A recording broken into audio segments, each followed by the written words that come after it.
it can ignite. And all you gotta do is bring the light. Cause a new light shine, cause a new light shine. Time to get on up, say tradition is mine. Cause a new light shine. Hello, everybody. Welcome to the Light Lab podcast. So great to be with you. My name is Eliana Light, and I am here with my dear friends and colleagues, Rabbi Josh Warshawski. Hello. And Cantor Ellen Treskin.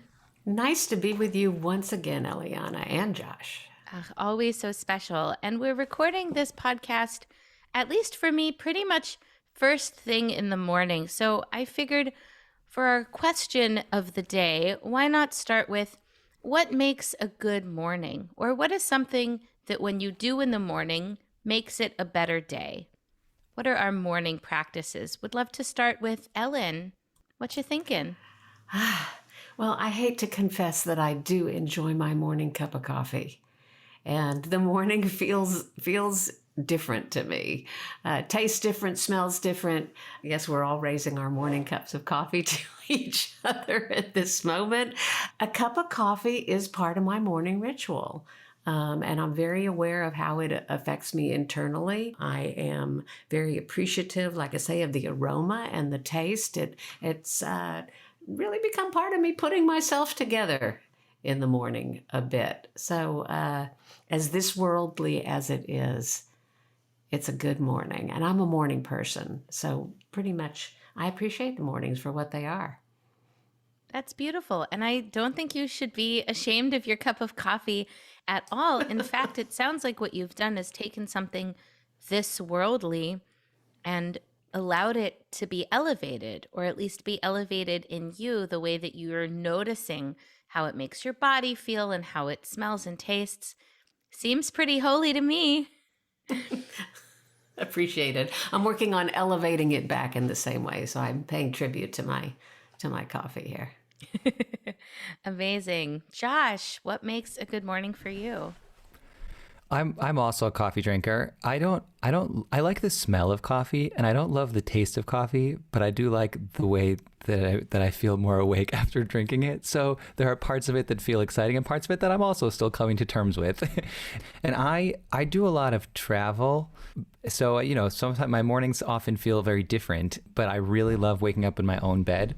So that always feels nice when I get to do that. And then when I'm not in my own bed, trying to think about waking up with intention. My wife and I have a morning, the New York Times has like a bee, like it's like a spelling bee where they have a letter in the middle and then like a bunch of letters around and you have to make as many words as you can. It's a nice brain exercise in the morning. And we try and do it every morning. And also during the pandemic, I've really come to love breakfast. I didn't always eat breakfast. And then when I was not, commuting anywhere, I started making breakfast every morning. And that was always really nice. And I also feel more energized when I've eaten a nice, something hearty to start the day. Amazing. What was for breakfast this morning? This morning I had a breakfast wrap with eggs and veggie sausage. That sounds pretty good. A little delicious. Avocado. Yeah. Oh my gosh, can't forget the avocado. That's amazing. For me, I know that I feel better and have a better morning if I'm able to take some sort of mindful moment. If I forget or I tell myself that I'm too busy and I just jump right into the flow of the day feels different. The day feels off and I feel off. And for me, my favorite thing is to dance, to move my body in some sort of way in the morning. And the way I do that really depends a lot on my mood.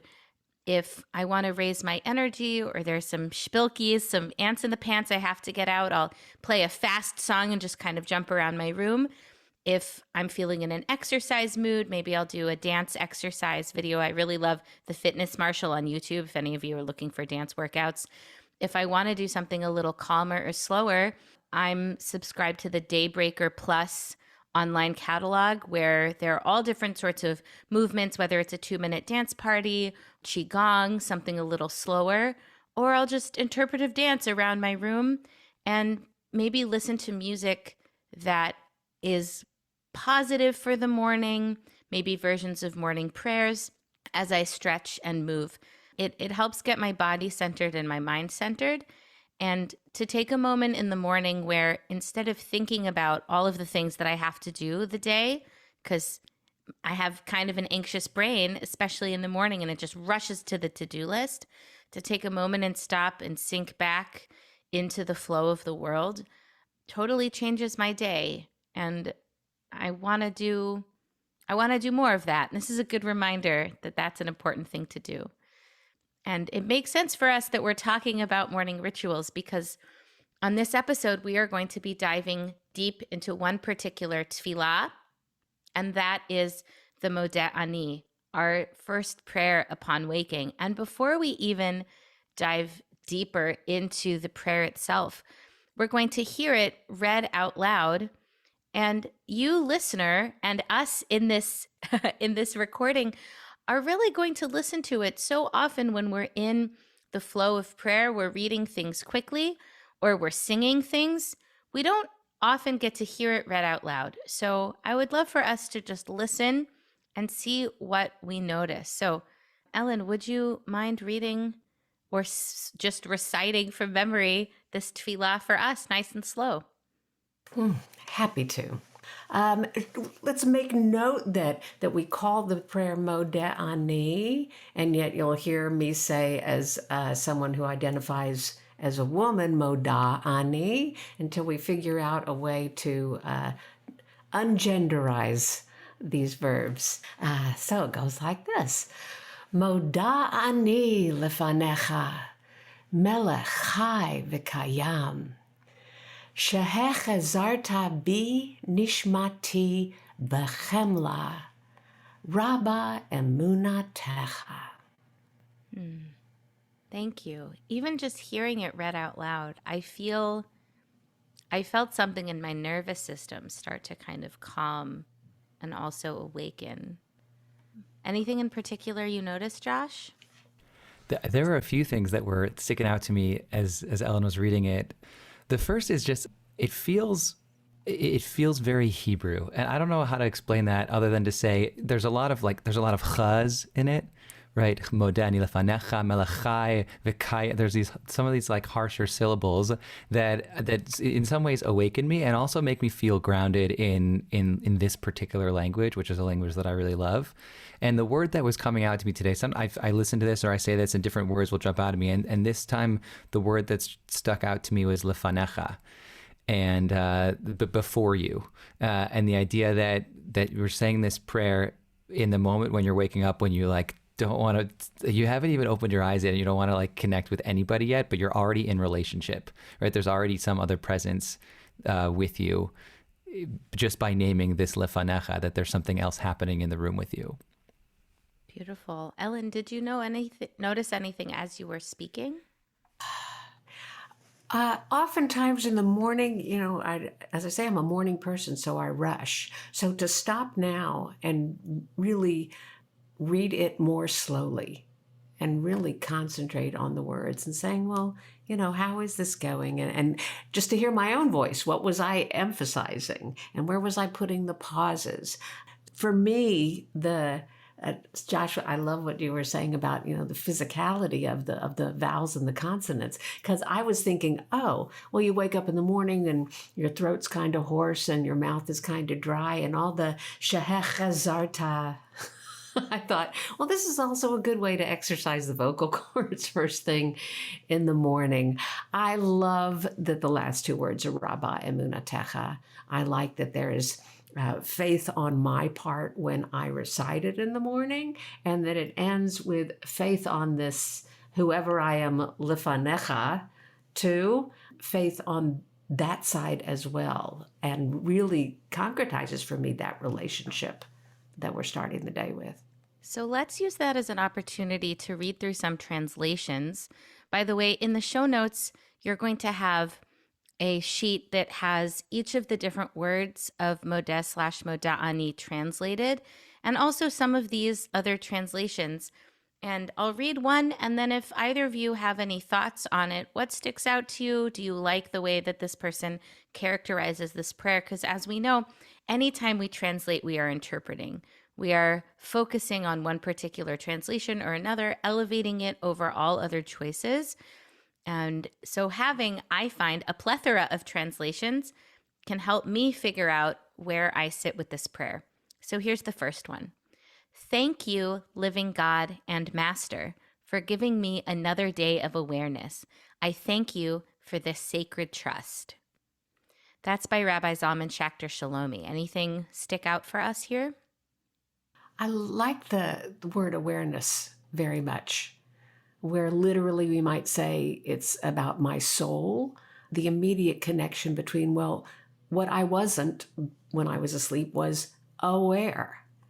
And that's the connotation of having my soul return to me each day, is that I'm really awake and able to be aware of what's going on around me. How about you, Josh? I was going to jump onto that same word. I mean, I love thinking that Judaism, to me, when I talk to kids a lot about Judaism, it's all about awareness. It's what are the things that you're noticing as you're going through your day? How are we making life intentional and important? Right? It's saying a bracha is naming that the thing that I'm about to do has significance. It's being aware that I'm not walking through life like a zombie, and having awareness be a part of this first moment also feels intentional and important. And that actually goes back to me about the word modeh, modah itself, that root, that can mean so many different things. It means gratitude, thankfulness, as we're talking about now. It also means acknowledgement. So in my translation of Modeh/Modah Ani, I say, I acknowledge you, ruler, spirit everlasting. You have resouled me. You believe in me. And that the acknowledgement is the root of gratitude, because you can't be grateful for something until you notice that it's occurred and until you acknowledge it as a gift. Otherwise, if you take it for granted, if it's just something that's lying around, you're not going to feel gratitude for it. It's that acknowledgement, that act of saying, oh, it's like I clock it, I see it, I get it, this is a gift. I'm perceiving this as something that I didn't necessarily deserve, as something that didn't necessarily need to happen in the world. And yet here it is. I'm acknowledging that it is happening. And that acknowledgement comes before everything else. Before everything else. This last translation I'm going to read by Moshe Ibn Machir, I think I found on Open Siddur, and it says, thankful am I in your presence, Spirit who lives and endures, for you've returned to me my soul with compassion. Abundant is your faith. Anything in those last two that stick out to us? There were a bunch of things that jumped out at me. I'll pick one. I think Ellen and I think are on the same page a lot about the different things that are sticking out. So maybe I'll take one and you'll take the other, unless there's more. But I loved the idea of abundant is your faith. And going back to what Ellen was talking about before, that there's sort of a mutual faithfulness, that we're both we are feeling that faith and belief, and the God, the presence that's with us in this moment, is also exchanging with us a lot of faith. And I like the idea of God trusting us, that here we are in this day, and you have a lot of faith in us to hold on to this soul that's coming back into us. That's this really important thing, and to wake up in the morning and feel that someone believes in you, that something believes in you, is another thing that I think is really important. It helps us orient how we're going to move through our day. I am believed in. Yeah, I think that right there would be a phrase to wake up in the morning and be able to say, I am believed in. I love that. I was going to go for the word order at the beginning, which is probably, Josh, the other place we were all going to go, is that this translation, grateful am I, acknowledges the fact that in the Hebrew, it's kind of this Yoda-ish way of grateful am I. That, and I did read a commentary along the way somewhere, that it could have been Ani Modah, I am grateful. But the words are arranged this way so that even before we are aware that there is an Ani, that there is my ego and the world belongs to me today, first there's gratitude. Before I even remember where I am or who I am or what I am, there's this awareness that there's an amness, the day exists and I'm in it. And that the first expression of that should be, wow, far out, thanks. And then start to think, as you said, Eliana, earlier, about the day and what I need to do, etc. But the first gratitude, that's the whole ball of wax right there. For me, it's so incredible that we have inherited this spiritual technology, this little gem of how do we wake up in the morning. Traditionally, Modeh / Modah Ani or some sort of acknowledgement like this was said as soon as you become conscious in your bed. Often when we pray in the synagogue, especially with kids, because this is an idea that we really want to pass on, we sing it with kids, but it's something that happens for your person the moment you wake up. And there's been so much research done about how to be happy, how to live a good life. And gratitude is so often at the core of that. I know I listen to the podcast, The Happiness Lab, and there's so much in there about gratitude and the choice that you make when you wake up in the morning and about how you perceive the world. And there are all these journals you can buy, and there are lectures that you can listen to, and there are apps that you can get, and so many things that are trying to fix, the maladies of the modern world, or at least try to make us a little bit happier. And it's in the Siddur. Like so many of these things that we're going to be talking about on this podcast, I think, can be and are being repackaged and sold in a whole bunch of different ways, but they're ours. They're ours, and they've always been ours. And we get to choose how we wake up in the morning. And when we choose, as my mom likes to say, an attitude of gratitude, it can fundamentally change our day. And you don't actually have to pay anybody to do that, right? It can help. It can help to have a meditation app or an alarm clock that wakes you up with a particular sound. It can help to have a morning practice. Sometimes I'll keep a journal under my pillow, in times really when I'm feeling very depressed, when I'm in a depression, because that's something that I struggle with in my life. When I'm in the midst of a depression, I have to remind myself of these things even more because they don't come to me naturally. And I'll keep a journal next to me in bed. And before I go to bed, I'll write 3 reasons I'm grateful. And when I wake up in the morning, I'll write 3 reasons I'm grateful because it doesn't come to me in those moments. And this is a reminder that we're able to have that whenever we want. And I want to go back to the Rabba Emunatecha bit and stay there for a minute, because in the research that I did around Modah Ani, a lot of which that I had forgotten, the idea that we should wake up, that we are renewed every day as a creation, comes from the Shulchan Aruch, but that idea even further. It actually comes from Eicha, from Lamentations, which is the book of the Tanakh, the Bible, that we read on Tisha B'Av, the day where we mourn the destruction of the temples and a bunch of other terrible things that happened in Jewish history, which first of all is amazing in and of itself, that from this tale of grief, from this book of grief and calling out, we get this line. It's chapter 3, verse 23. But I'll go back to 22 for a second. Chaste Adonai ki lo tamnu, ki lo chalu rachamav. Surely the Holy One's mercies are not consumed. Surely the compassions never fail. And then this is verse 23. Charashim labkarim rabba emunatecha. They are renewed every morning. Great is your faithfulness, or you believe in me, or the sacred trust, right? Those words, Rabba Emunatecha, come from Eicha. And those are the words that the writer of Modah Ani, now I'm seeing that Moshe ben Machir maybe didn't write the third translation. He wrote Modah Ani. It showed up in his Siddur, Seder Hayom, in the 16th century for the first time. So the prayer itself, not as old as some of our other prayers, but certainly not the newest one we have. The writer of this prayer took that line, Rabba Emunatecha, that had been taken by the rabbis of the law codes as evidence that we are renewed every day, and pulled it from Eicha, from this place of mourning and this place of striving, into the morning prayers. I don't know if that strikes either of you in a particular way, but it certainly shifted how I saw it.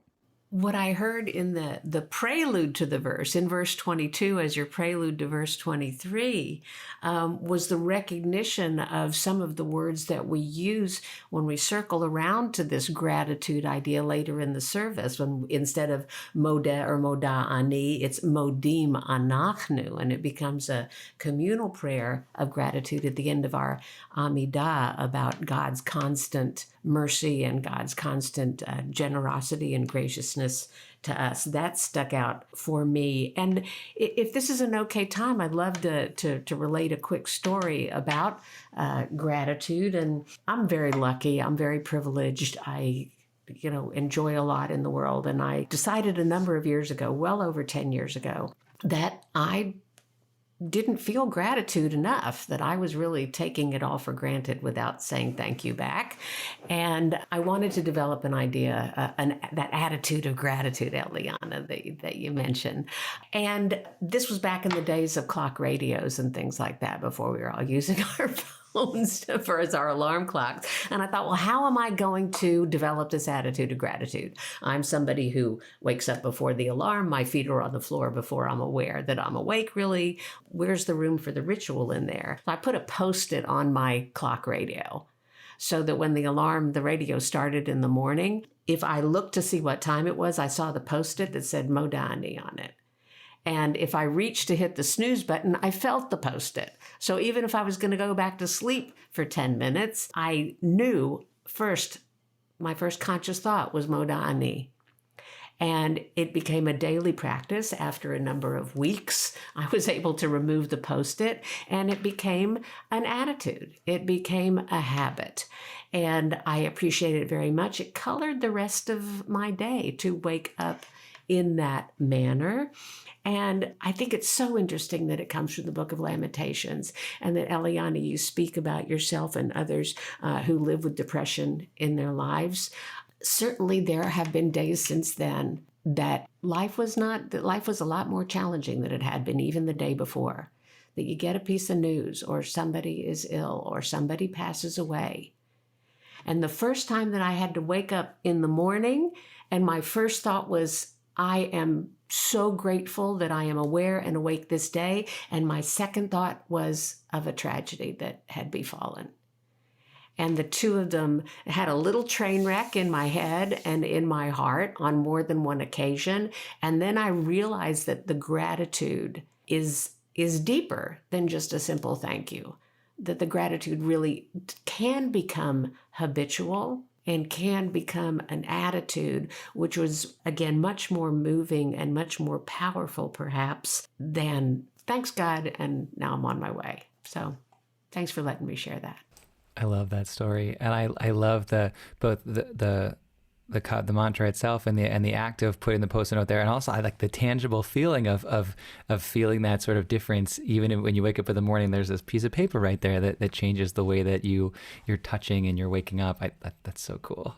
And, when you're talking about that, and Eliana, when you were mentioning the verses for me, I was like, the verses appeared in my head in Echatrope. And I really liked that, because chapter 3 has one of my favorite melodies, chapter 3 of Lamentations, of any of the Megillot. And those two lines, I hadn't thought about those lines. They sort of just brush past right in the middle of that beautiful chapter. And there's a lot of really amazing things in there. And for any of our listeners who watch the TV show Srugim, one of the characters says Chaste Hashem all the time. And I bet that's also from that, like Chaste Adonai Ki Lo Tamnu, right there, those two words, that these loving kindnesses, these great graces that God bestows upon us are happening all the time. And, it got me thinking about the fact that when we're in the deepest depths, that's the time when we're able to most notice any small kindness. And sometimes it's hard for us to internalize those small kindnesses. But, when we also say, Min ha-meitzar karatiyah, we're calling out from these deep depths, and then we find the answer in expansiveness. And so, there has to be a distinction in order for us to be able to see or visualize something, right? You can't understand what light is unless you also know what darkness is. And so finding the Rabba Amunatecha in our like deepest, darkest, most tragic day feels poignant. And it's something that even in the next prayer that we say in a couple pages later, when we say Birkot HaShachar, and the rooster also gets this understanding of knowing the difference between night and day. And so, this finding the difference between depths and then translating it into the moments when we feel faithfulness and belief is that really struck me. Right now I'm listening to the audiobook of Dr. Lisa Miller's The Awakened Brain, which is brand new, which another book that we should all read. I was at a talk with her a while ago. She talks about how the idea of belief isn't necessarily helpful here. It's not necessarily that you believe in gratitude or you believe that we're all connected, but it's a perception. It's a choice to look at the world in a particular way. And then you see everything through that lens. I really appreciated that. And it reminds me of what both of you are saying, the act of reminding yourself that gratitude is real and that these gifts that we have are real, even in the midst of tragedy. And that's not to say that those tragedies disappear. It's not that we're forcing upon ourselves and everything is happy all the time version of the world. Davka, I think Judaism encourages us to hold both of those things in our minds and in our hearts at all times. Life is beautiful and life is difficult, and there is tragedy in the world, and we don't shy away from it. I mean, we're talking about Tisha B'Av. We have an entire day and other little days around our calendar focused on communal processing of grief. It's really important to be able to do that. And amongst this, I went even a verse earlier, verse 21, Zot Ashiv El Libi Al Kain Ochil. And that really struck me. And this, I recall it's translated as here, or I remember, or I return this to my heart, and then I have hope, right? It is a choice to return these things to our hearts, to remind ourselves of them. And, being able to stop and find these intertextualizations is really helpful, because we don't see this when we just go through the prayer book on our own. But so often the people who wrote these prayers, if they took a line from Tanakh, from the Bible, they kind of expected that the layperson would know what came around it or before it or after it. And we see this. I know Rabbi Eli Confer of Hadar is an amazing teacher of intertext. And if we don't stop and look at it, we miss all of these ideas that it's not just about Rabba Emunatecha. It's about the act of bringing it to our consciousness, of reminding ourselves of it. I love the phrase that you used about these things as lenses. That, it is like I wake up in the morning, or we can each wake up in the morning and put on our glasses. I'm the one, now I'm looking at us on video right now, and I'm saying, okay, I wear glasses. I'm the one wearing the glasses. Yeah, we all actually wear glasses. We all actually wear glasses at times, but you put on that lens in the morning, or you put on those glasses in the morning, and then whatever is going on in your life that day, you do see through your glasses, you see through your lenses. And if gratitude can be one of those lenses, I mean, even on Tisha B'Av, Jews wake up and say, Modah Ani. It's not only, you're right, it's just not only on those good days, it's a realization of something much deeper. You should trademark those gratitude classes. You'd make a lot. Speaking of repackaging Jewish ideas and selling them, you should definitely market those gratitude classes. And with that, we'll be back.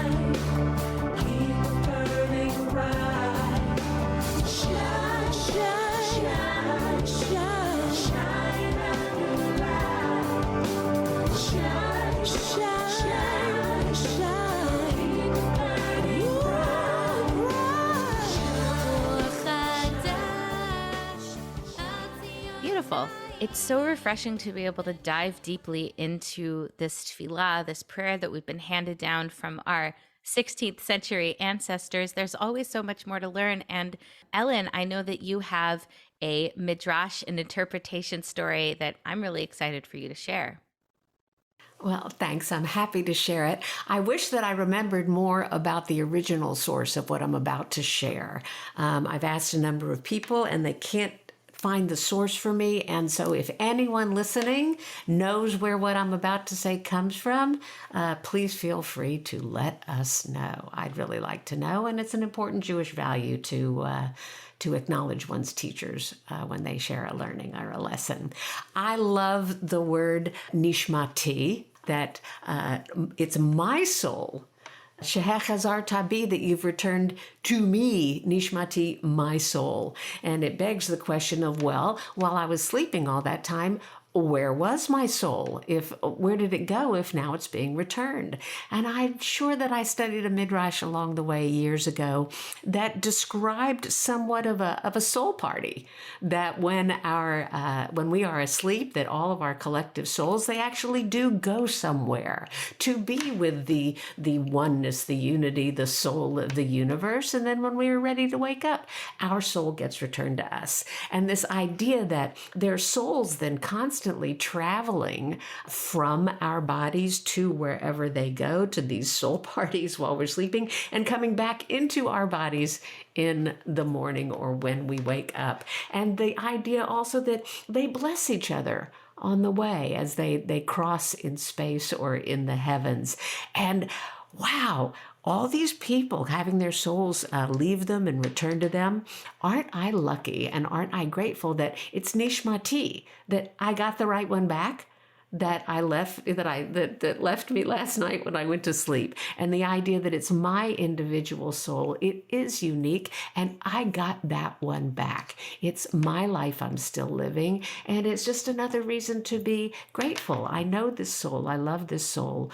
I can work with this soul. And so the gratitude just increases for our own unique personalities and characters. I appreciate that a lot. I love that story so much, especially as someone who my real favorite way to wake up is with a dance party. Now, the next time I do that, I can imagine that we are just recreating the dance party that all of our souls went to the night before. It's so, so special and reminds us of the individuality that we each have. So, so beautiful. I think the way that we talk about God with children can help set them up for positive spiritual relationships over the course of their life.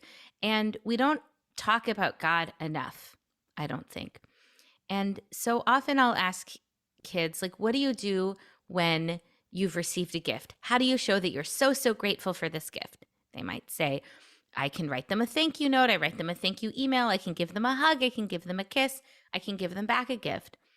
And then I say, what about the really big gifts, like the fact that you're alive, like the fact that there are trees outside, like the fact that there's this whole world that you were born into that you didn't actually make. And here you are. God is another word for where our thank yous go.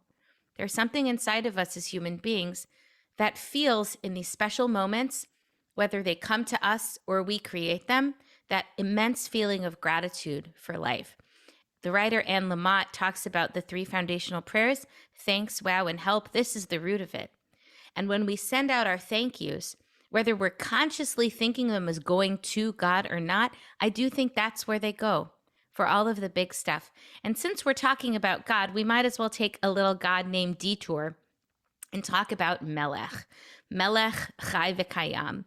This name Melech, translated as king or ruler, is found in the traditional text, though there are many communities who, instead of saying Melech Chai V'Kayam, will say Ruach Chai V'Kayam, spirit everlasting. And listener, you can think for yourself, what is the difference between calling out to the Holy One in this moment, first upon waking, as king versus spirit, Melech versus Ruach? I'm wondering, Josh or Ellen, do you have any thoughts about that change in the name, how it might be different for you? I think the first time that I ever was really struck by this idea was with you, Eliana. Yeah, at one of the various different conferences or something that we were teaching at. You were showing a session where we actually sang this prayer and interspersed various different names for God and tried out what it would feel like to sing this prayer with Modah Ani, Melech, with Ruach. I think we did this with Shema and also with Modah Ani and also with the Shema. What does it look like to talk about God and pray about God using different God names? And that was the first time that it actually, felt with my lips and my tongue what it feels like to change those God names in prayer. And I really liked that. And I like the idea of being able to have multiple names that we can insert in this moment, because you're not always feeling the same way every single morning when you're waking up. You're not always feeling the same connection. Sometimes maybe I want to feel like there's that I can release control, right? And a king is to someone who you release control to. You say, you know what? I don't have to be in control of everything. Something is going to be taken care of. And sometimes I want to have like a spirit that's going to sort of awaken me up and motivate me forward, but that I'm the one who's really doing the actions. And so I like the opportunity to intersperse different God language. I feel like you gave me that opportunity. So I want to express gratitude to you for that too. Aw, thanks. That was a really special moment. I think that was at Kol Tefillah in LA, the first one, so too. This conference of prayer. It was a very special moment. I'm wondering, Ellen, if you have any thoughts on that. Well, I think that for better or worse, we're so used to this word, or we use it so frequently, that God as Melech, God as King, certainly that must be one of the foundations for these images that we grow up with, and many of us grow out of God on a throne, up there on a cloud somewhere, sitting. How can you say king without coming up with a visual image in your head? And very recently, I learned from one of my teachers, Rabbi Miriam Klotz, that Melech can be considered an acronym. The three letters, Mem, Lamed, Chaf, and that those three letters stand for Moach, which is brain, Lev, which is heart, and kaved, which is liver, or some say klayot, which are our kidneys. This idea that what it means to rule is to be in charge of, the God's not a ruler like a melech, like a king, but that God is the intellectual seat, the emotional seat, and even the material and physical seat of the olamness, of all of the time and space and spirit expansiveness in which we live. And so it really shifted my Melech HaOlam image of that I can imagine perhaps divinity as the source of everything, of all intellect, all emotion, all physicality. And, there's an idea that I can get behind. I appreciate it. I appreciate that idea too. I remember learning that from you for the first time and being totally blown away. Something I really appreciate about Jewish tradition is that we say these words, we do these ritual practices together, yet we can all have our own interpretations, our own understanding of the thing that we're saying, which allows it to be both a communal and individual experience, which I really love. I also, throughout my God journey, there was a point where I was very uncomfortable with calling God Melech. I think because I had grown up with it, I had gotten that image in my head of the dude in the sky on the throne. And when I talk to people, their images of God are often that, even though their rabbi or educator didn't have to say, God is a dude in the sky on the throne. If you say, blessed art thou, O Lord God, King of the universe, enough times, that's what you're going to get. But as I got older, I realized I wasn't necessarily giving the benefit of the doubt to the people who wrote the prayers or to my ancestors. I don't know if they literally believed in a dude in the sky either. I think that they had an understanding of the power of poetry and that God and the divine is something that we experience. And then we try to use our human words to explain that, expound upon it, share it, and call out to it. So it really struck me once as I was going through Kabbalat Shabbat, the service that welcomes Shabbat on Friday night, which is a series of psalms. In one of the psalms, we say, Ya'alo Sadai V'chol Asher Bo Aziradanu Kol Atzei Ya'ar. That's in Psalm 96, we say, the fields and everything in them are dancing with joy. And we can know kind of that we're not literally describing trees boogieing in the field. We're saying something about the nature of joy and the nature of life and aliveness. And then the next Psalm, Psalm 97 says, Adonai malach tagel haaretz. God is a king over all the earth. And I shut down, right? And I say, no, God's not. And I fold my arms. And I wondered, why can I take the thing about the earth as a poetry metaphor moment, but I can't take the thing about God as poetry? Because in the next line, line 2, Anan va'arafel svivav, tzedek umishpat mechon kiso. Dense clouds surround, and this blows my mind every time. Justice and righteousness are the foundation of God's throne. In our understanding of God as king, it's not like an earthly king who has a lot of money, who has a gold throne, right? We might imagine God's throne is gold or rubies. God's throne is made out of the ideas of righteousness and justice. That is poetry. You can't actually build a chair out of righteousness and justice. It's a thought about what is the core of the world? Where does real power come from? And over again in Tanakh, we see that God's power is used to stand up for widows and orphans and those who are not loved in human societies, and to fight for them. And that God's power is the power of justice. And that totally flipped it for me. Now I can say Melech and know that we are talking about an ideal of righteousness and justice in the world. What about you, Josh? What does this bring up for you, all this kingly talk? I love, that's one of my favorite verses in Kabbalat Shabbat, is that verse about God's throne being centered, rooted in justice and righteousness. I love that idea.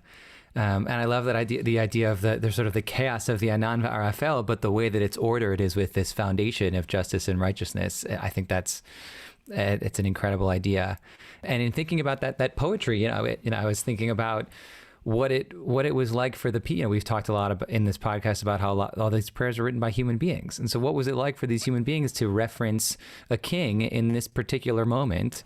And thinking in the 16th century, in those times, as a king is someone who takes a lot, and there's a lot of control, but there's a lot of taxation and there's a lot of collection. And thinking about God in this particular moment with a flip of, this is a God who's giving me one of these things that's just the most important thing that you could possibly have, which is my soul.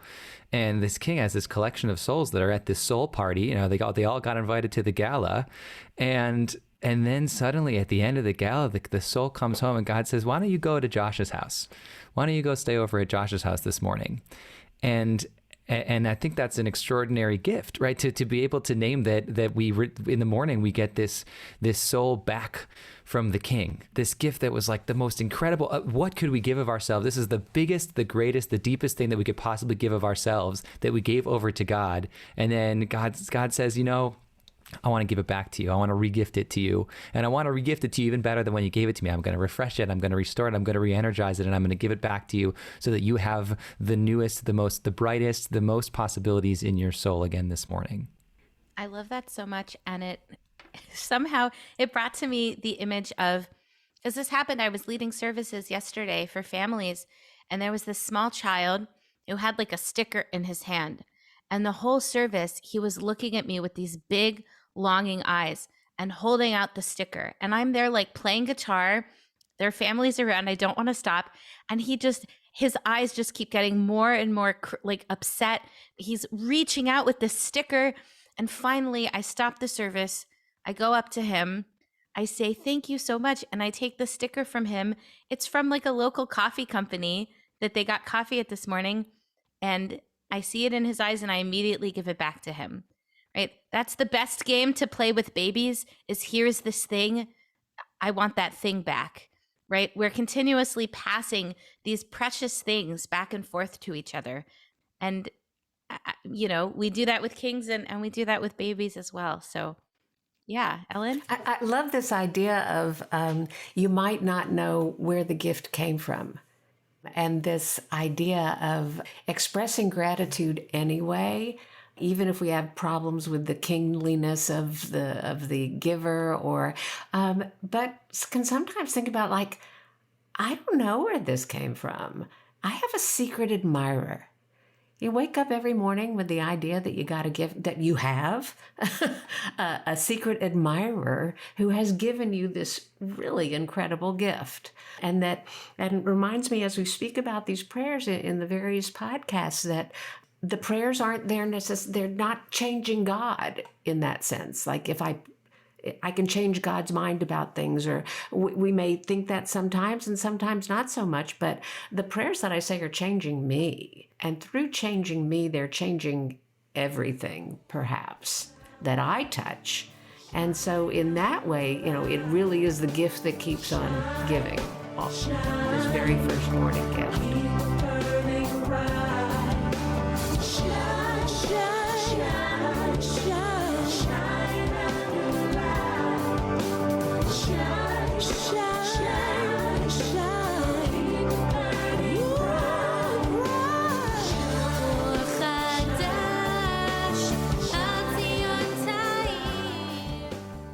So now that we have dived deep into Modah Ani, held it up to the light a little bit, as we like to do, what are some of our favorite melodies, our favorite ways to sing this prayer? Josh, I'll have you start.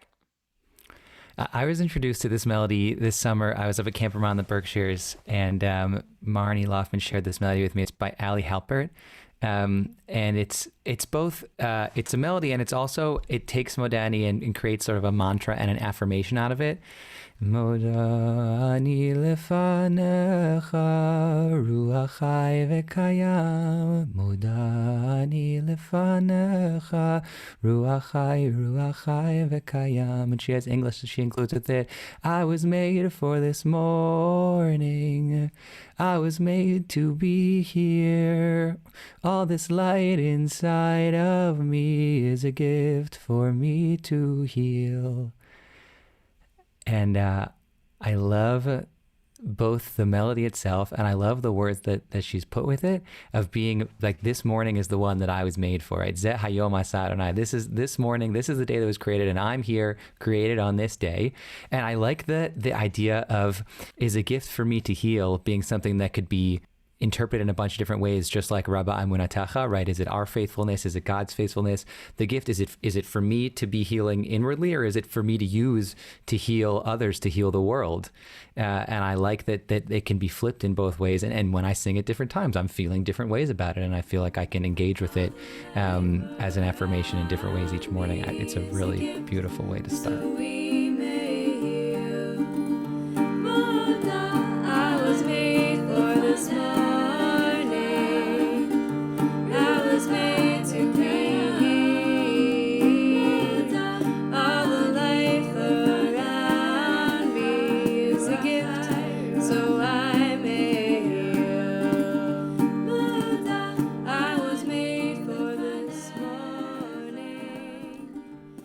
Thank you so much for sharing that with us. So beautiful. What a mantra for the morning. Ellen, what do you have to share? I hadn't heard that one before, and I do think the English is beautiful. I was inspired by Modah Ani to write a melody, which doesn't happen too often for me. But so thank you for the invitation to share a piece that I composed. Again, inspired by Modah Ani, and entirely a midrash, entirely in English. And here's what it came up for me.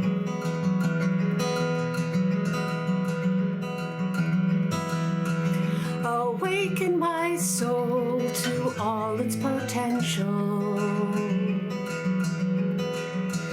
A letter unique in an infinite scroll. Both a guest and a gift in this life I am living. May I be for a blessing as I come and I go. I come and I go. I come and I go. I come and I go.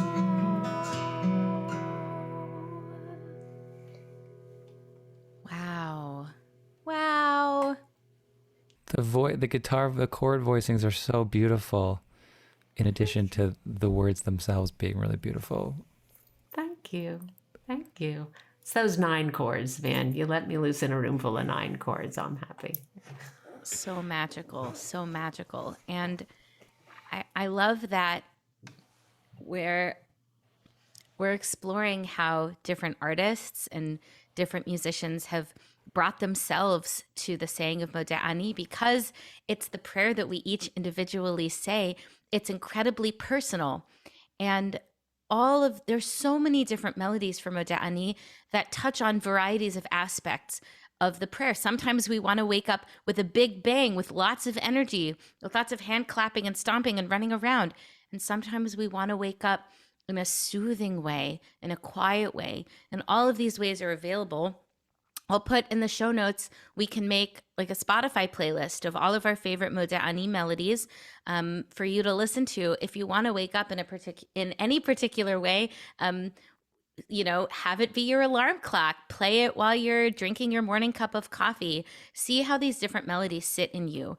I'll end by sharing something that's been foundational to my own practice, which is Rabbi Shefa Gold's Flavors of Gratefulness app, because there is an app for Modah Ani. Rabbi Shefa Gold, this incredible healer and teacher, and one of the foremost practitioners and teachers on Jewish chant practice for many, many years, has been singing and chanting her own versions of Modah Ani pretty much every day. She wakes up and a new melody comes to her mind and her heart, and she sings it out as her own personal practice because she, like all of us, is different every day. And so the way that the words come out of her is different every day. And she put them all into this app. And every day it gives you a new one to listen to and sing along with. And they're very simple recordings, just voice memos, really, mostly, of her singing. But I did this for a couple of months. This was a while ago, really regularly. And it got me into the habit of chanting Modah Ani. And then it helped me go off on my own path of chanting myself, where I felt comfortable sitting in my spot and taking a deep breath and starting with the hum of the mem, that grounding hum, and seeing where the melody took me and knowing that it was just for myself. Maybe I would record it. Maybe it would become my melody for Modah Ani that I would use all the time. But it gave me permission that the melody could be different as I am different. So to end our show today with a practice as we usually do, I'd like to give that a try as a moment of vulnerability, because all prayer requires vulnerability. I think true prayer requires vulnerability and the ability to be open. I'm going to try that. I'm going to see where the words of Modah Ani fall in me right now and sing that for you.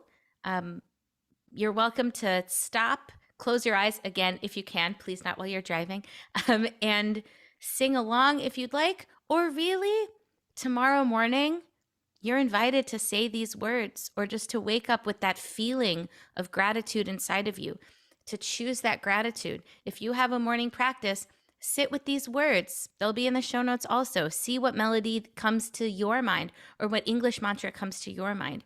You get to make this practice yours. You get to make this idea yours. So let's give this a try. If you're in a place where you can take a big deep breath, sit a little more upright in your chair, roll your shoulders back, open your chest. Imagine that there is an invisible string connecting you to the heavens, and take a deep breath in and out. With our in-breath, we lift. And with our out-breath, we ground.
I'd love to end with our prayers today.